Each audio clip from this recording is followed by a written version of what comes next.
Thousands of Dice. I'm Xeriana. That is who I am. And apparently, I'm with a partial GM, the legendary Dino Man. No, it is not. It is not Dr. Alan Grant, but instead we have Game Master Kylar and his dinosaurs. I believe that is a raptor. Of course, my dino knowledge is not the greatest, like at all. So we are coming off of our Christmas special, which you probably already know. So we thought this would be the perfect opportunity to talk to you guys all about one-shots and our experiences with them and how well particularly ours went, and then maybe some ideas if you want to do a one-shot. And yeah, we're going to see if I can get through this without completely collapsing into a black hole of laughter, which is probably not very likely. It's too late. It's already too late. It really already is. Anyway, so as normal, we start with our news for the Tableland. I have 3 things I have found for Kylar to criticize, look over, agree or disagree with me. He usually agrees with me, so I'm pretty confident. So anyway, to start off, let us get into, well, I mean, I kind of want to save abstract maps for last. So let's do the greatest critical hit, because that's just a story. So what did you think about that? I was confused as to why it qualified as news. That's my reaction. It was like, fun story. I'm news ? So I mean, it's good to see that other people do use random things to decide what critical failures do, because that's how we roll in the Star Wars game. But I always roll even numbers. It's no fun. No fun. Everything just normally we just missed. It's fine. Yeah, see, they skipped that step. They just ran into roll to see where the bad thing happens. I think I should just start doing that, because I roll so terribly on the even odds if something bad happens or you just miss terribly is just astronomical. It is not 50%. It's nowhere near 50%. So I should do that. I should be like, yep, something bad's happening this time, guys. Honestly, that's exactly why I included it in the news, because I was like, here is how to solve your problem, Kylar.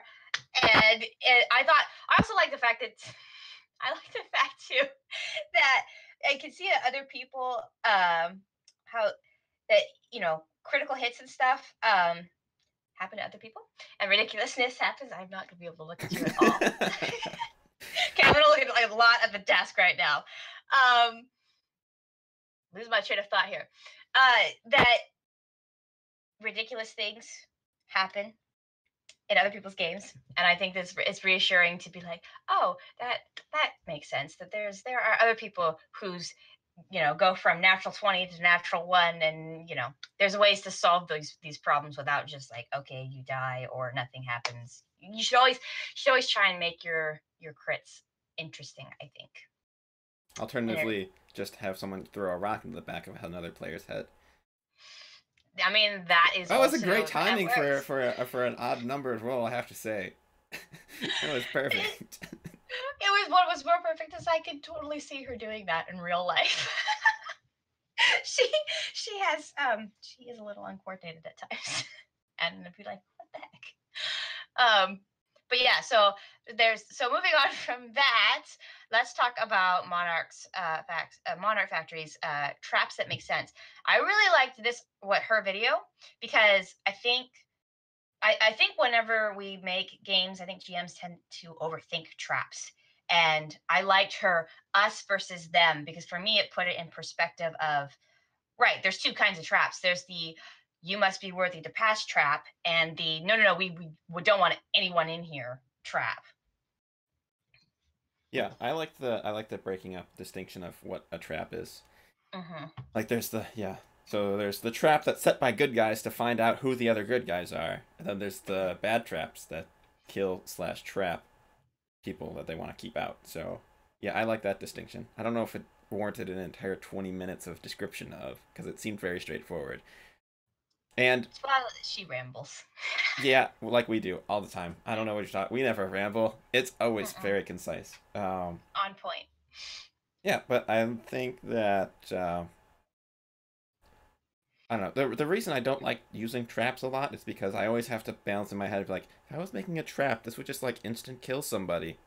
But also, I never want to instant kill any of my players, because that's just stupid. Unless they knew it was coming and they did nothing to stop it. I don't want to be like, oh, there was a trap, and you stepped on a switch plate, and you just got electrified, you're dead. Like, if I was running, like, a dungeon crawl, then maybe, because a dungeon crawl is supposed to be trap-ish and deadly-ish, but I'm running a story campaign, and so in a story campaign, I'd only use traps to actually trap my players. Like, if the villains feel like monologuing. It's great then, because then I have a way to trap people so I can do a monologue. So then people can actually figure out plot, because that never happens, ever. So I need to trap the players in order to figure out the plot. So, hold one moment while I exposit. Yeah. Here, I will trap you all in ray shields, and then, oh wait, there's still one of you, and you'll throw you through a ray shield while you're monologuing, and then you'll only get half the monologue, and so you'll half understand what's going on. It's fine. Oh, well. It's fine. But yeah, I think that making traps that aren't lethal are stupid. Unless they're lethal to, like, lesser people, but you know your players are skilled enough to somehow avoid the trap, and it's because of their skills that they are able to solve it. Like, if I had a poison trap, and Shiloh was anywhere near the vicinity, he'd be like, oh, I cure that before it kills them. And be like, okay, fine. Well, you know, but if the enemies know that Shiloh can heal people with poison, they're just going to use, like, a grenade that blows people to pieces. And like, well, there's nothing left for you to heal because everybody is blown to smithereens, right? So if you're... if it's a trap... Well, I was just going to say, you know, though, that if that happened, your brother would whip out some sort of power that's like, no, I can reconstruct molecules and they're still healed. No. I blew up the Chancellor. He couldn't save the Chancellor. Chancellor was super dead. Yeah, he saved everybody else. Level 19 then. I don't think his healing has improved that much. But who knows? I might just have to drop a Star Destroyer on each individual player. Next fight. Not me. It won't take that much. That's true. We can't heal you. I can take you down with small arms fire. You really can. No. So I think, yeah, so the traps for me is, unless it's just meant for generic keeping out purposes, if the trap was designed with the players in mind, it should be lethal. Right. And if you don't want your traps to be lethal, then don't use traps to do anything other than trap the players. Well, I think you can. Well, I think you can use lethal traps, but okay, so it works better in a fantasy game. But like, if you imagine that the trap was super lethal when it was put in, but now it's been like 200 years since. Well, see, but that's not designed specifically for your players. That's like a booby trap to guard some object. That's different. I'm saying, like, if it's a trap set by the bad guys to keep the good guys out, specifically your good guys. Like, in the modern, if it's a modernly set trap, it should be lethal. Otherwise, it's stupid. Right. That's true. And but to be honest, though, that's not necessarily a bad thing. I mean, you can use that to sort of set the tone immediately with your players, because they'll run into that trap and be like, oh, okay, these people. Well, and someone's dead. But in some, I mean, that also, it depends on the system you're using. In some systems, death's not as big a deal. So like in D&D, instant death is not, you can come back from that. It's harder to do that in, like, say, Star Wars. So it depends. Like, I could see doing it, like, if you're wanting this to be challenging, and so one of the ways to challenge, because everything is resource based, right? Spells, what they have. So if you're a GM and you're like, I want to get rid of one resurrection spell, then you do a lethal trap and someone insta dies, and they have to use that or they leave that person behind. So it becomes a resource game at that point. But particularly the trap that I liked that she described the most was the lockpick breaker, because to me that's I hadn't even thought about that, but it would be a simple trap that I could see like a merchant maybe putting that on his door, and it's a simple trap, but it'll infuriate the players and cost them something for messing with that lock. So I thought that was a good point too. Yeah, that would really have made my Holy Lance character mad, because he had, like, lockpicks that were, like, handed down from generations. He'd be real upset. Yeah. He'd be like, how dare you? And then he'd meet the merchant later, and he'd be like, oh, you're dead now. You broke my lockpicks that were, like, super special. They didn't do anything special. They were just special. And now they're broken. Mom, Grandpa gave me these. No, my character did not have Southern accent. He was Scottish, I'll have you know. Oh, darn it. I wish I could have heard that one. I didn't do a Scottish accent, but he was from Scotland. Well, that was a missed opportunity. I can't do a Scottish accent. It would have been terrible. So. No. Okay, so I think we covered traps and how I feel about traps. I don't like Right. using them unless I'm using traps to trap the players, or it's like if I had like a Sith tomb or something, I'd put a couple of fun traps in. But I really like Traps of the Worthy. I like Trials of the Worthy. Those are my favorite. I think you've gone through a couple of mine where I'm just like, you got to do this and this. I'm planning a few more. Those are my favorite. I have a real weakness for Steve those. Harmony's gonna start rage quitting on the Trials of the Worthy. He's like, just give me the thing. just give it to me. I know you have it. You know I can use it. We're done here. No Trials of the Worthy necessary. I'll let you read all of my thoughts, and then you can just give it to me, and then it's fine. We can skip all these shenanigans. No. They'll be like, no, my puzzles. Why? Yeah, sure. Okay. Moving on to, speaking of maps. Were we speaking of maps? Sure, because we were talking about dungeons, and those have maps in them. Segue. Anyway, talking about maps, we go to the art where, so D&D Beyond has several articles, and I like, a lot of them are really thoughtful and very long, so it takes a while to read through them. But they had one on abstract maps, which is interesting, especially if, I think they work better if you're at like an actual table. They don't work so well if you're over the internet, because, I mean, you're over the internet. It's hard enough to communicate, to then get an idea of what's going on, kind of difficult. But I do like the idea that that there are ways you can sort of landmark things. You're gonna bring up zones, but there was a picture of like little cards that they had where they're like, this is the office and this is the med bay, and they just kind of had those spread out so you kind of knew where things generally were.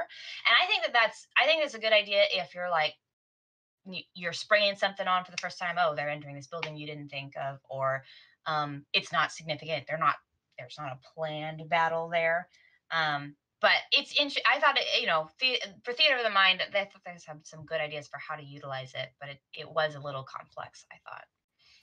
Yeah, Theater of the Mind always gets tricky when talking about combat. So I like that it was like a more concrete way to lay things down. So it's abstract, but it was still better than just Theater of the Mind. Oh, you're hiding behind a log or something, and then the players have no idea exactly what's going on. And because for me, I think really tactically, so I like to know where everything is and what my options are, so that I can, within the rule system, be like, okay, so that they can do this, they could move, they could reach me in one turn, so I need to do something to stop the melee characters from getting to me, because that'll go poorly because I'm a ranged character or something. And so I like to know the specifics of what I'm dealing with. So I like more specific combat, but I could see how having just a generic thing like, oh, you're fighting like a couple of skeletons that popped up in the middle of the night. Do we really need to have? It's like, okay, they're gonna be dead in a couple of rounds. This was just to have combat in this. If we rolled a random encounter, oh look, skeletons spawned and started to attack. Oh, yep, because we need to combat this session, and yep, they're pretty much gonna be dead real quick, and you're just gonna melee them to death, and it's gonna be fine. Then having some sort of abstract thing that you can just like whip out is fine, I guess. And I think it depends if your entire. I think it'd be nice addition to something if you strictly do take like abstract Theater of the Mind stuff. I think it would be a good addition to help combat become a little bit more concrete without delving into making a bunch of maps. So if you just like use a whiteboard and sometimes you sketch out, oh, yep, it's kind of like over here and this is kind of over here. So you could run over here and do this thing if you wanted to, and here's kind of where the bad guys are. But not worrying about, oh, they're 6 squares away from you. You can't use that spell. It's a range of 5 squares. Be like, what? You can move and cast a spell at the same time. Like, who cares? Whatever. It's fine. I think it gives you flexibility, but at least it lets people know generally where things are, so people can potentially be on the same page, which is why I like them. I actually like the zone system. So zones are, it's kind of like that, but you have like specific areas. So like within a map, you have my map for this Christmas special, I didn't have concrete zones in my head because I think it depends on where everybody ends up. But like I had a waterfall area, so there's like the cliff face, like a pool where the waterfall is, there's a river going down, and so each of those little, like the cliff face where everybody's trying to climb up, that's like a zone, and then the pool of water, that's another zone. And then the river that leads down, that be considered like a third zone. And then farther off in the distance, that's a fourth zone. So it takes a while for things to move through the zones. But it doesn't.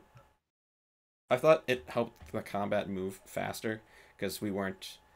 I mean, I was also playing a little bit fast with the rules, but it's just it's like, oh yeah, they'd be able to reach over there. Like that seems to make sense. I'm gonna put these people over here. If you're running a more rules-based system, I would see where that players would get mad at you if you ran zones. But I think in the systems that have zones, I think it lets things be faster.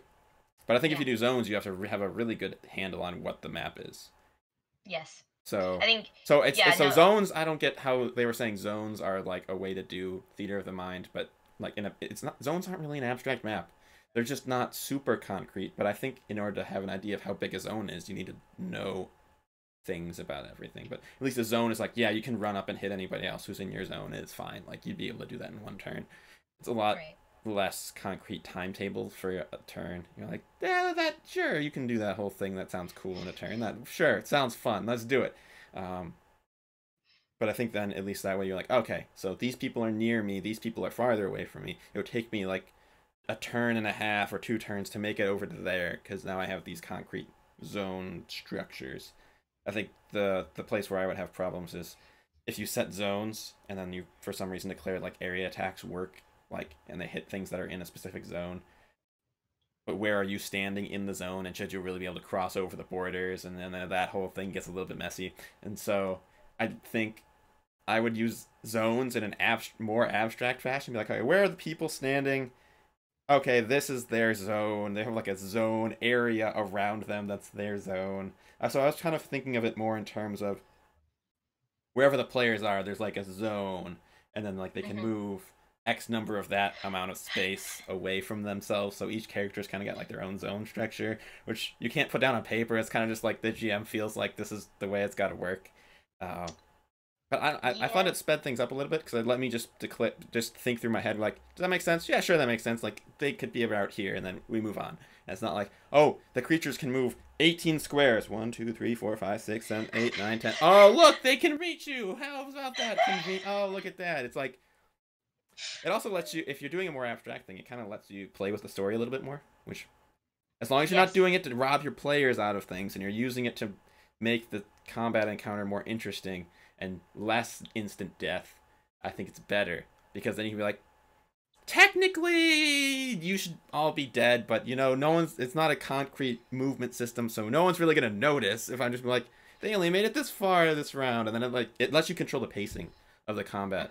More as a GM, because then it's not like because that if it's like, oh, they could have moved 14 squares, why did the GM only have them move 10? Like that doesn't make any sense. Why did he he didn't want us to die, and then all the tension is gone. We're just like these abstract zones of like, oh yep, and then they move over here, and you're like, oh dang, that seemed pretty fast. I don't know if that's as fast as they should be. That was pretty fast. Like, okay, we have a turn to react now, it's fine, I'm just gonna move on. So that's why like the zones allow for flexibility for the GM to control pacing, which I think is kind of nice, as long as the players are clear on how far they can actually make it in a turn. Yes, which is the tricky part. And I do think that I think you're correct. I think that the zone thing, especially, I think it works better in one shots when, which is partly why I put it here for news today. In that one shots require you to really control pacing really well. I think if you're like doing a full scale campaign, that's when I think you need maps and you need to be clinical about what you're doing because things in a campaign, there are things that can happen in combat that will affect the rest of the campaign. In a one shot, it's like, yeah, I mean, I need you to just do this combat quickly so we can go to the next thing. So sure, you can get to them in this time. In this turn, you're there, or the creature gets to you, or this or that. So yeah, I think for one shots, I think abstract maps work great. I think for like spontaneous, I've seen some spontaneous campaign or not campaigns, but like one shots where like the GM didn't prepare at all. Like they made characters on the spot, and the GM made a story on the spot. So everything was super abstract. That can work too, but that's more like campfire story, and you're just sort of like can I cast my fireball? Sure. Can I do this? No, oh, he's on his way. Like for those types of things, I think if it's not something you're planning on doing long term, even though they show that they were using abstract maps for long term campaigns. I think that's a little ludicrous, but personally. But I think for one shots or for just spontaneous things or small things, or if you're just playing with like new people who aren't really certain about like squares and stuff, having something a little more loosey goosey can be beneficial for those situations. Yeah, and I think it also depends on what system you're running. Is combat a frequent thing? Is combat like half the focus of the game, like D&D? Like there's a heavy combat focus. I'm not so sure you should be using zones or abstract maps, but for the one shot, the rule system I have, dinosaurs are supposed to be pretty dangerous. So if you get in a fight with one, it's supposed to be, it's probably not going to last that many rounds. It's going to be like they're terrorizing you or you're trying to capture it and then it's going to escape and then it's going to be like, okay, fine, now we have to go find it again and combat's over. So I think that, like, in that case, I think I could use that. I mean, that's how it's supposed to be used in the Primeval system, is the zones are supposed to be all the time. And I get why, because the combat is supposed to be more story-ish driven than... Like, oh, there's probably going to be combat every single game session. It's a lot more like, oh, this thing is happening, and it's very like, this is the story now, but other parts happen, and so it doesn't happen as frequently, so we're a little bit faster and looser with how combat works. So, yeah, I think, I guess, abstract. I don't get full theater of the mind, because that just drives me nuts. I like to know everybody's on the same page, and with theater of the mind, it's just like, I think I know what the GM's thinking, and the rest of the players, I think I know what they're thinking, but I don't know for sure. I mean, even when the map is concrete, I don't think I know what any of the players are thinking half the time. So, there've been a few retro things that have happened, like, oh, I totally didn't see what you were saying. Okay, redo. Yeah, like somehow player missed that the turbo lift goes all the way up in the center of my giant prison, even though I said it like numerous times and gave a blueprint, and they went down that elevator to get into the prison. I don't understand. Anyway, so I think that covers our that covers that news article, because we have a lot to get to. We really do. There's a lot. But yes, so moving on from our highlights, I think let me get to Tuesday's game first, because I think our highlights for the one shots are going to be about the same. Yeah, so for Tuesday, I wouldn't say a ton happened. I mean, obviously things happened, but like there wasn't a point really that I was like, oh, this is the best moment, because most of the time I was just worried I was going to die. I mean, I had like 7 hit points through most of that campaign, or that day. So I was like, eh. But I did have to say that I did like my favorite part was when we got to save the kids, because normally when you're playing, ideally when you're a hero in an RPG, you save everyone. It doesn't normally happen. Most of the time, they get eaten or killed or stabbed or multiple other things happen. And you're like, oh, shoot. One more turn. Sorry about that. But I can't use my cure wounds on you because my partner might die first. And he's kind of more important. But I can't say that. So when we actually got to save everyone, and this is to Kylar's credit, because I was totally ready to leave that dungeon and that poor woman would have been killed. And I was just like, there's no one else here. Darn it, there is. Okay, fine. There's one more person here. But that was great. Getting to actually save everyone and living through the dungeon. That was pretty cool. I also liked the twist that he did, where it was my face on everyone. It was a little disturbing, but it was like, okay. Didn't see that coming. Also didn't see the statue coming. Did not see that as the boss for that. I was pretty certain it was going to be some boss lady. Turned out to be a statue. So that was an interesting twist. I quite enjoyed that. Yeah. I mean, I was listening and it was funny. You're like, I'm leaving. And then it's like, Kara's like, no, there could be people here. You're like, but I'm almost dead. It's like, but we have to save the people. But you don't understand. Actually, he didn't understand. I had 3 hit points when I said that. I was like, no, you really don't understand. I cannot survive. If there is another woman, I'm going to die before she does. My highlight from Tuesday when I was listening was you attempting to try and outsmart the statue by smashing that red thing that didn't do anything. You're like, oh, our attacks aren't being that effective. I'll smash this random red glowy thing, and then that will fix everything. Like, is this what the GM is trying to hint at? Smash! Nope. Maybe we could have maybe sold that for a lot of money, but now it's broken. I mean, my luck, it's probably something crucial to the plot. Yeah, it's broken now. It's done. There's no plot left. You destroyed it. You killed it. It's dead. We kept saying it's not, your attacks aren't being effective. So my thinking is, okay, it's enchanted. Maybe it's powered by something. You know, it's probably what it was just it was enchanted. That was probably the thing. And because the stone, you know, physical attacks don't kind of hard to chip. Mm-hmm. Yes. Unless you have liquid nitrogen and you freeze it and you smash it with a sledgehammer. I unfortunately don't have that spell yet. You gotta freeze them to death. Don't have the liquid nitrogen spell yet. It's coming level 5. I think it's level 5. But anyway, so I was like, and then of course too, I was really hoping I was right, because your brother the whole time was like, no, don't. Because he wanted me to heal him or something. I had to do something for him. Oh yeah, because he was being eaten, like actually eaten, which scared me, because I was like, great, we're doing a Weeping Angels thing. That's great. So he's being eaten, and I'm not helping him. And I'm like, sorry, I thought this would help. That's fine. He ended up killing it on the next turn anyway, so no harm, no foul, right? Exactly. I mean, I hear about it on that night in camp, but whatever. Yeah, it's fine. Yeah, so that was fun. But, yes, so the one-shot. Yeah, the one-shot. After the first hour, it got really intense real fast. It really did. It could have gotten intense a lot earlier, so I'm just going to say this in the highlights, because it illustrates something that I really like about the rule set, is that all the creatures actually have rules for how they behave as creatures. And so not every creature is just like, oh, once they feel threatened enough, they just attack you on sight.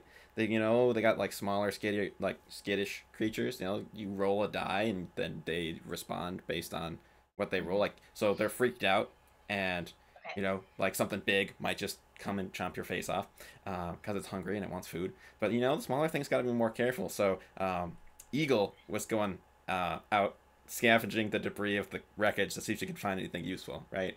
And something saw her, which nobody knows what it is, and I'm saving that because Zeri got stranded in the past, so she might have to figure out what it is. But she was backing away from it, and she bumped into some stuff, so then it realized that she had seen it. So I rolled a die, and it could either have attacked her, kept watching her, or ran away, and it decided to run away. So I was like, okay, it's ran away. All right, I have other things planned. That's fine. It didn't need to attack anybody at that moment. So then it went around and it stole one of the captain's dead body, and then they found a blood trail later, and then they never got to that. So we'll see how that turns out for Zeri later. But it was just It's just the way to make the creatures not just snarling monsters, which is what they usually end up in other games. You're like, I have these wolves, and they attack you. And then the players are like, but would they keep attacking after we killed half of them? You'd be like, well, I guess. Maybe not. Maybe. Yes. Nah. No. Yes. They will do it. They revenge. We will have revenge. Pack revenge is a trait they have. Yes, right. So I like that there are rules for different creatures and how they'll react once they feel threatened enough. And that was an instance of, like, that would have been, well, about 20 minutes in. It would have gotten a lot more intense right off the bat, but it didn't. So I had other plans for things. So that was my internal highlight, because I was like, ooh, man, is Eagle going to have problems right up? Nope. And nobody even knows how close she came to having problems. That would have been bad. Well, it worked out great for pacing, too, because it allowed you to do these little hints of danger. And these little things, and we're mostly like, okay, so this is a strange place, but so far we're okay. And then that happened, and it was like, okay, well, that was weird, but most things are fine. Then the last hour hit, and we're like, what the heck? Where are we? What is happening? Yeah, the threat just kept escalating. It also let me, missing that encounter also let me do a nice reveal of the dinosaurs, which was good. It was my Brachiosaurus moment from Jurassic Park, It was like, look, there's Edmontosaurus walking up the ravine, and they're at this pool, and they're like, what?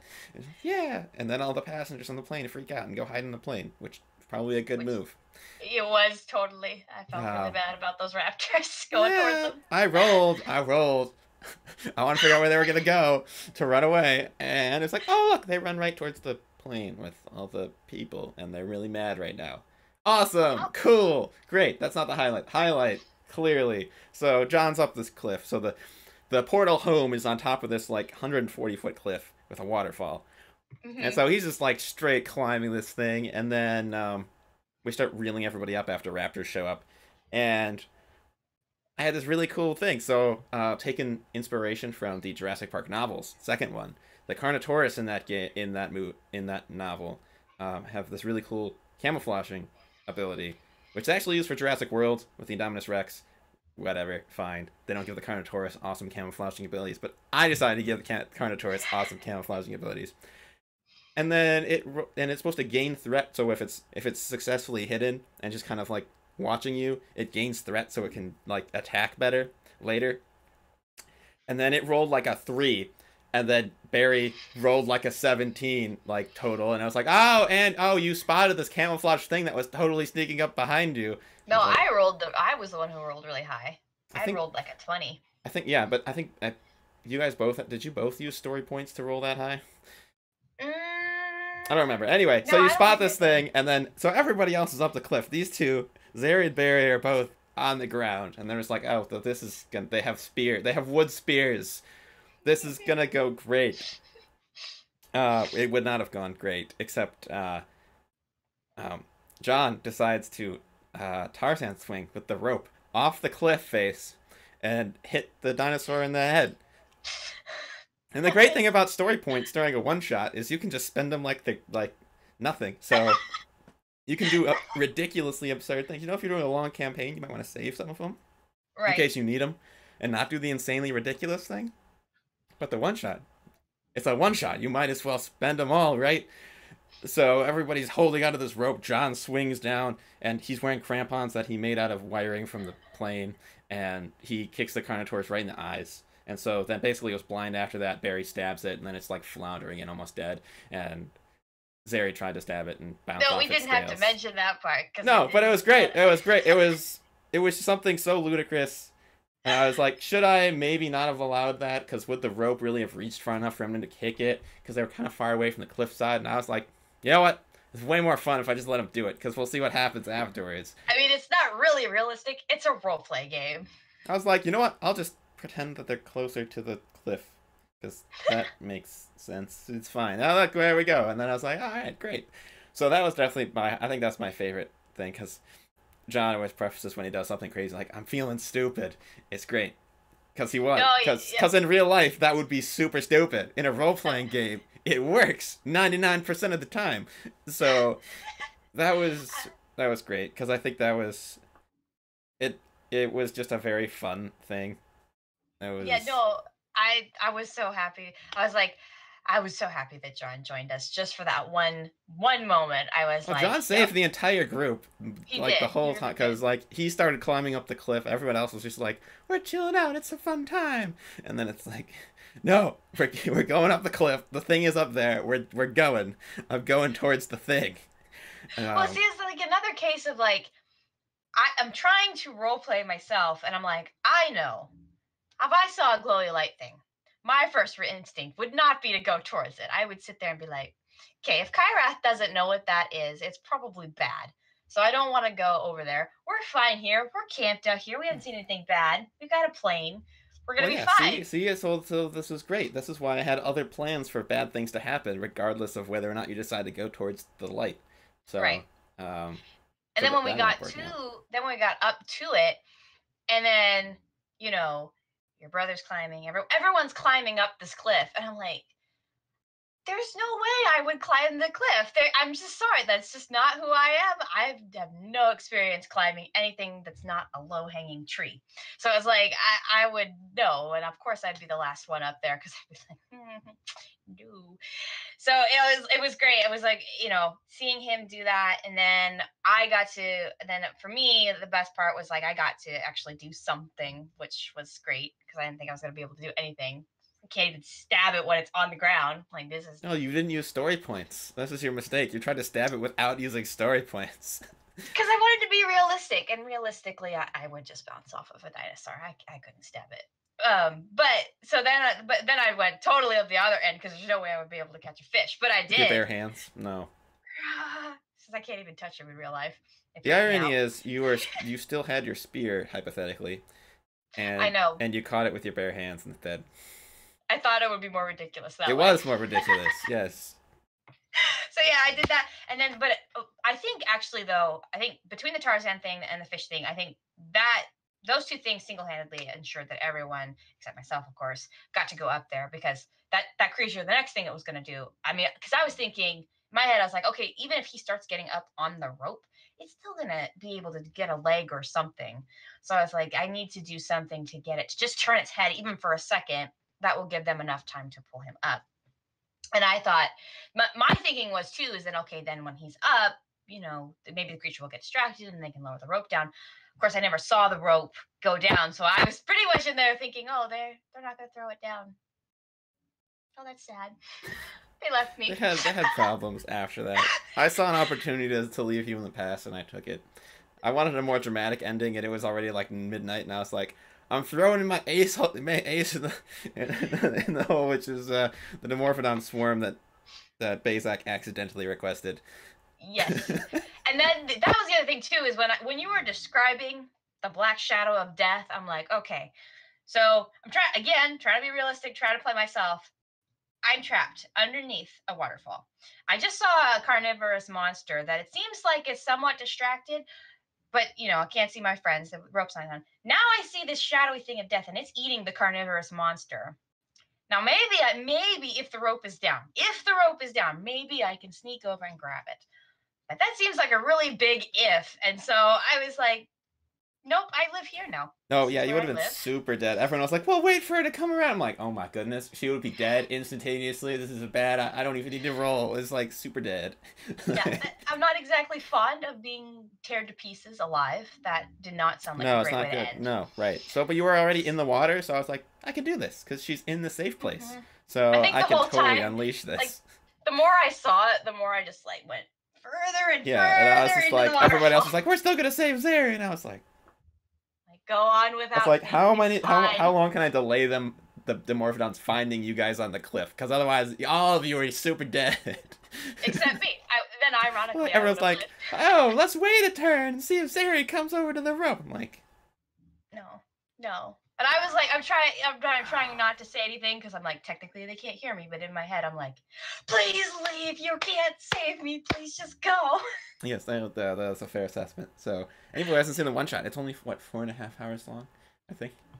Yeah, definitely, but it was tons of fun. Definitely worth it. You should go watch it. It's not connected to any other thing ever, although we've now spoiled most of the major plot points.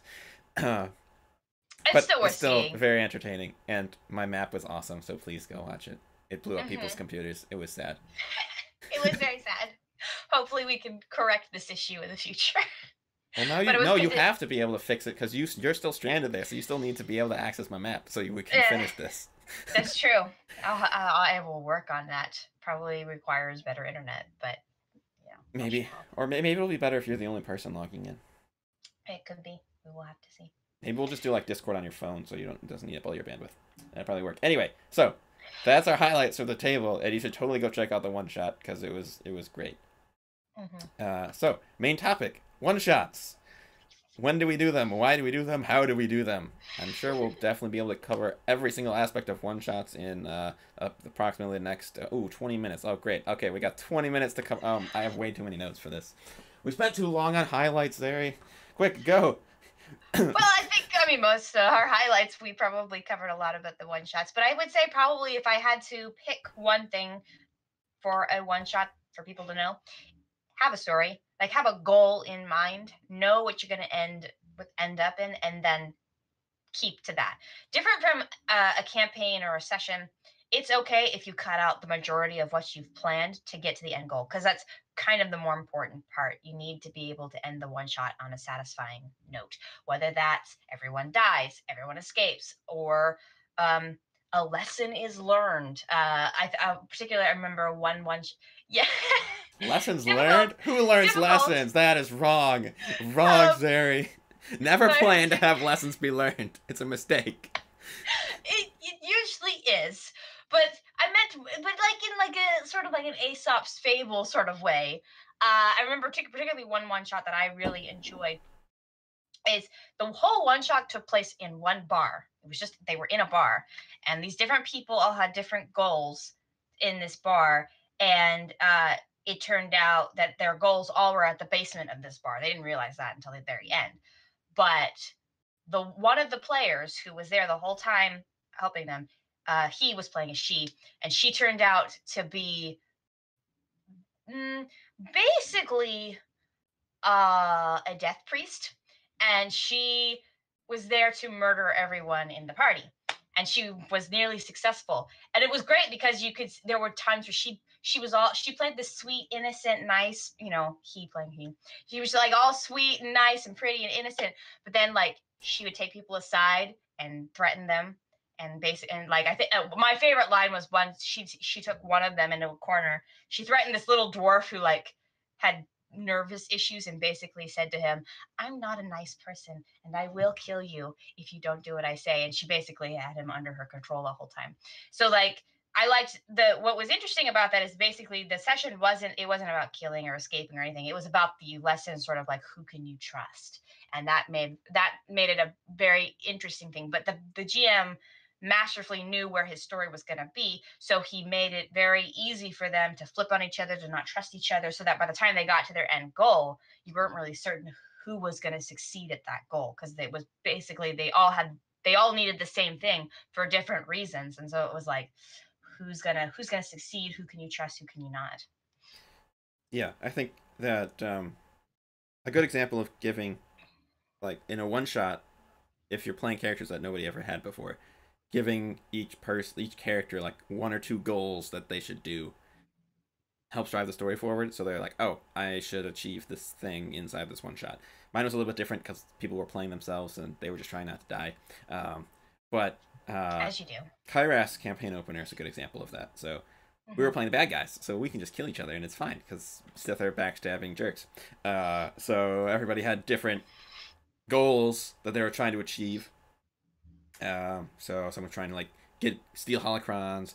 Me and Zeri were trying to kill the other guy we didn't like. Well, I didn't like. I wanted to kill him. Zeri was my sister, so she was gonna help me kill him, and it was fine. And then you had a bunch of other stuff, so that worked really well to have infighting during this other kind of combat.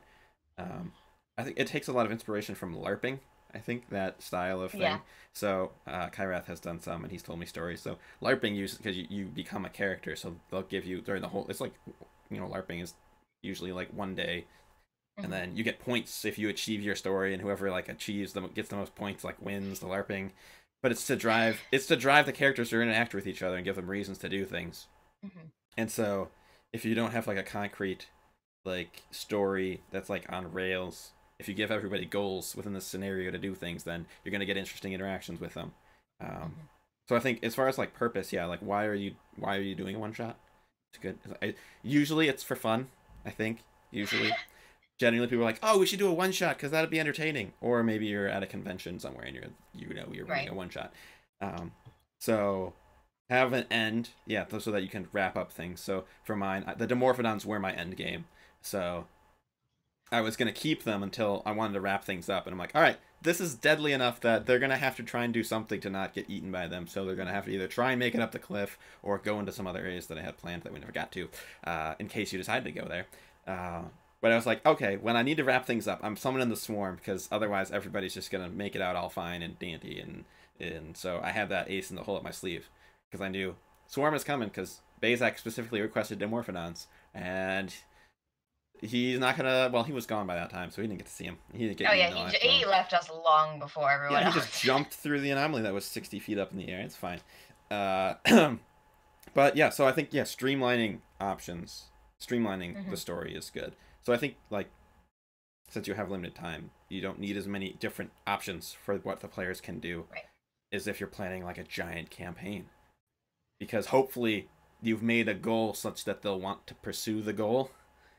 And so you just have to have. It's not saying there's only one way to achieve the goal. I think you still have other ways to achieve the goal, because you should still allow for your players to have creativity in what they want to do.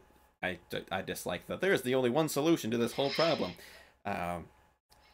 But I ended up cutting out a bunch of my story. So I have a bunch of things that were actually going on behind the scenes. So I'm like, nope, we're not gonna have time. We're barely gonna have time to do this other stuff. I asked Kyrath, and he's like, yeah, no, just cut it all. So I had some interesting, like some people the passengers on the plane. Some of them are interesting. Zeri might find that out now because now I have enough time to play with that. But for the one shot itself, I decided to just cut that all, and then, I think, and then I shuffled around. So I had a bunch of different dinosaurs scattered throughout the map, and then I had reasons for them to show up where the players were just conveniently. Be like, okay, I now realize we're not going to make it past the waterfall stage because everybody's just going up the cliff. So how can I make the journey up the cliff as exciting as possible? It's like, right. You know what? It makes sense for the Carnotaurus were tracking the Edmontosaurus herd, and then the Edmontosaurus ran away when the drone crashed. So then they were coming up the ravine to see what was happening, and they find these tasty humans that are trying to scale this cliff like morons. Well, I'm going to try and eat the morons. So I think that while less plot is better, more inciting events are necessary to kind of get your players going. Because, if you're running a regular campaign, maybe you're like, oh, they're role-playing, they're talking to each other for a whole 2 hours. Oh my goodness. And a one-shot, you don't have time for that. So I let everybody set up camp and be nice. And then I'm like, okay, this drone's crashing. Raptors are super dangerous. They're going to start murdering people. So we'll be good. They'll have a reason to do something. And I had a lot of other things that I was like, okay, I had the Dimorphodons to try it at the end to give them a reason to do something in case it stalled. So I think to have something that's clear, like have a clear goal, but also have clear moments of, oh, dang, we really need to get moving on this thing, in case they don't do what you want them to do. And I tried to hint at everyone's like, so we're doing anything else before we just sleep? And then it was like, oh, and there's another thing. And there's one more thing. Those things turned out to be really interesting. But it took like an hour, and I was like, oh man. Like, we haven't even gotten to the first day yet. Like, so I ended up condensing everything, because I had it, like, in my brain. I was like, oh, things will happen on different days, so different things will be hungry on different days. So, like, we'll sleep, and you won't figure out how to get up the cliff. And I was like, oh, sweet, John figured out how to get up the cliff in 3 seconds. This is great. Awesome. Condensing timeline. Go. So, the other thing I think that we've kind of touched on with talking about zones and how I like the combat fluidity, I think is, what's the point of the one shot? So I think if you're doing like I know some people might do like, let's do like a fun like puzzle challengey thing where we can, it's meant to be like a combat / puzzle challenge. Then I think don't play fast and loose with the rules, because the rules are your friends and you don't want to cheat the players out. So it's basically like you versus the players. Normally the GM shouldn't be you versus the players, because you want to tell an engaging story. It's kind of you versus the players, but you're secretly rooting for them to win.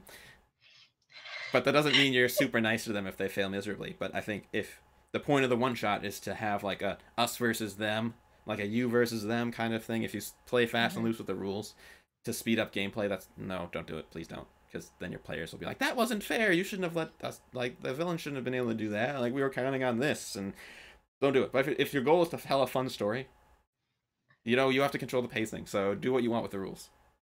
The rules are your sandbox. Just, if you want to light them on fire, it's like a Pyrrhic victory of, the rules are dead. Long live the rules. Then you could do that. So I would agree with that. I would say that when it comes to the rules in a one shot, you need to use the bare minimums, because you don't have, like, Pathfinder's a great example. You don't have the time to look up the grappling rules. You just don't. So you just need to, like, make a call. Well, you don't have them memorized? You don't have the Zeri, you don't have the grapple rules memorized? You are a failure and a disgrace. I have a lot of other things memorized. The grapple rules are not.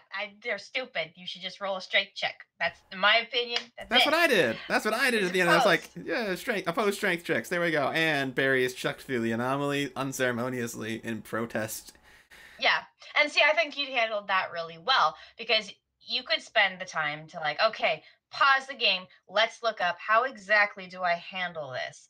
Or you could say, okay, in this situation, who would be more likely to win? Both of these people are fueled by adrenaline. Kyrath rolled better than Barry, so it would make more sense And, you know, also, the other thing, too, is don't be afraid to add the cinematic part of it. Cinematically, in most movies, the person who's like, no, I'm not going to leave them, gets dragged away and, you know, pulled through the Stargate or whatever it is. And then they get mad at the rest of the people later. They're like, right. You didn't let me save them, Mer. I'll be angsty for the rest of the time, Mer. Right. Good thing we cut out right at the end, so I skipped that part. I skipped the part where Barry got real mad at me. Sorry, Barry, for watching this. I apologize.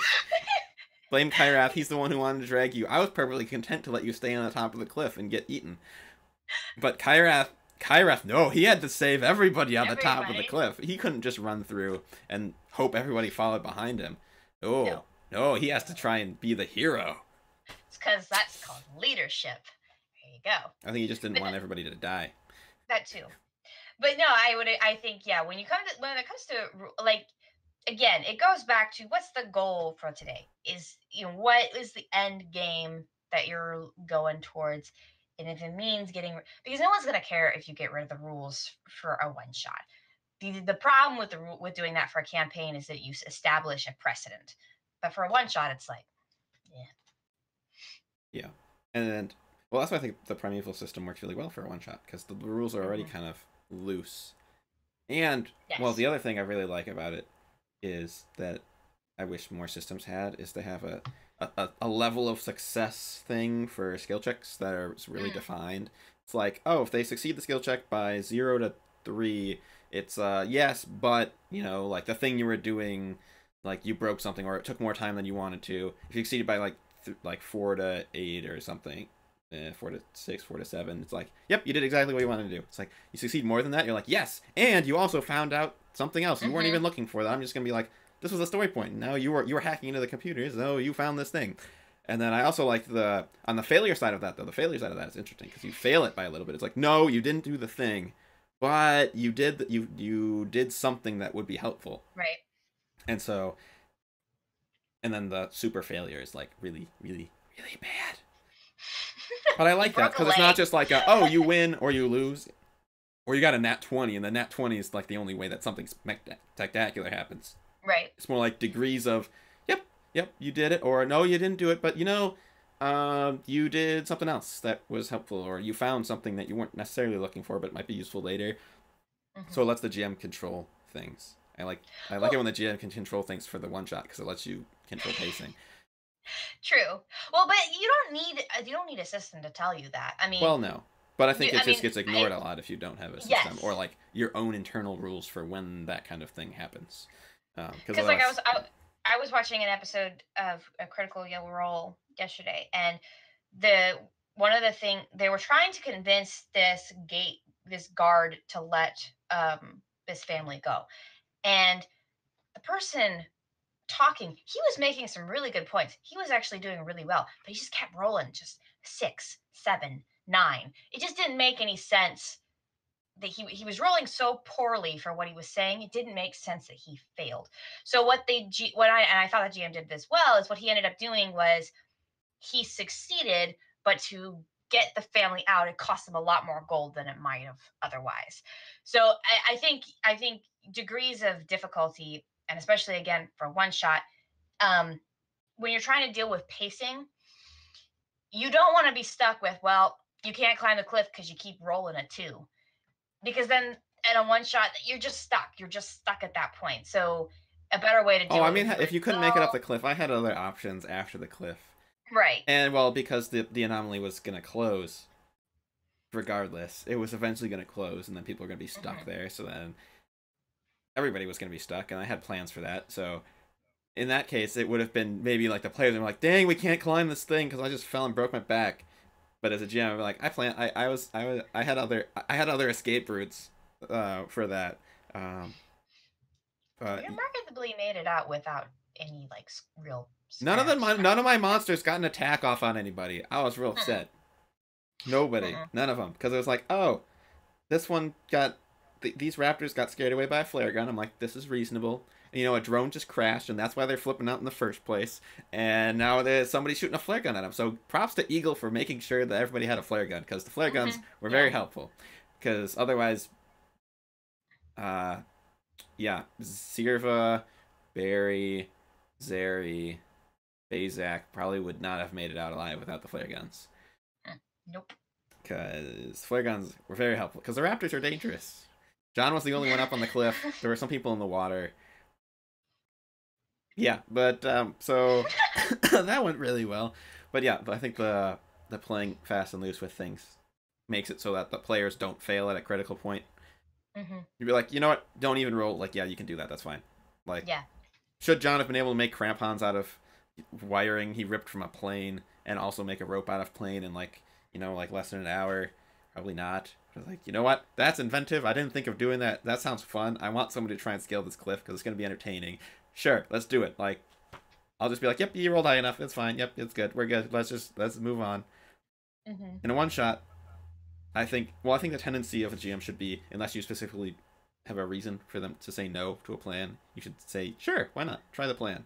And then run with it and be like, even if you're internally thinking, I don't think this would work. If they roll high enough, oh, look, it worked. How do you know? But I think in a one-shot, it's even more than that. It's, even if something shouldn't work, you should let it work because you have limited time. So to tell a good story, be like, oh, yeah, that was just ridiculous. Unless you like killing your players. I mean, I sold it like I was going to kill my players. I prefer all my players to live. So I was like, you know what? Especially you want to swing off? We're playing ourselves too. Right? And at the end, when you were stuck, I was like, this is great for a sequel. So everybody else, just go up. No, just go up the cliff. Just please, just leave. So I can set up a sequel thing later. It's gonna be fine. And so I was like, you know what? Did the swarm roll high enough to see John and everybody else on the cliff 2 rounds in a row? Maybe they did. They, just one of them finally made it up to the blood spatter, and then they're like, oh, John's here, and he got hit in the head with a rock. Food. I just let him I let everybody get up to the top so they could decide whether or not they wanted to get eaten alive or run through the anomaly. Right. At that point, it's so that was me. That was me. Like, the creatures should have eaten people.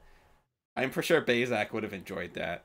I would have enjoyed it a little bit, but a little bit less than everybody making it out because I like a good story.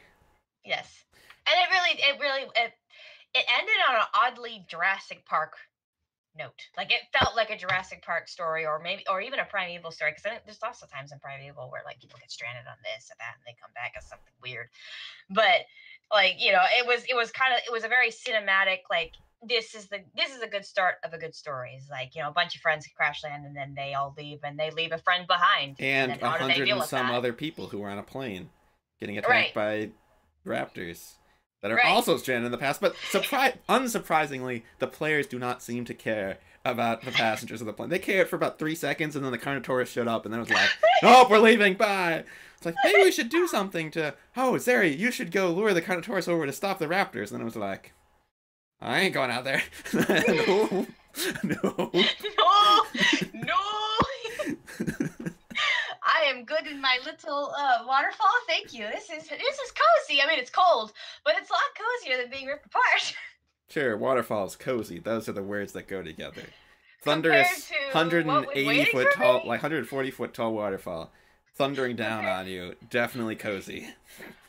Compared to what was waiting for me, yes, it was. Jaws of Death? Yeah, it is cozier than Jaws of Death.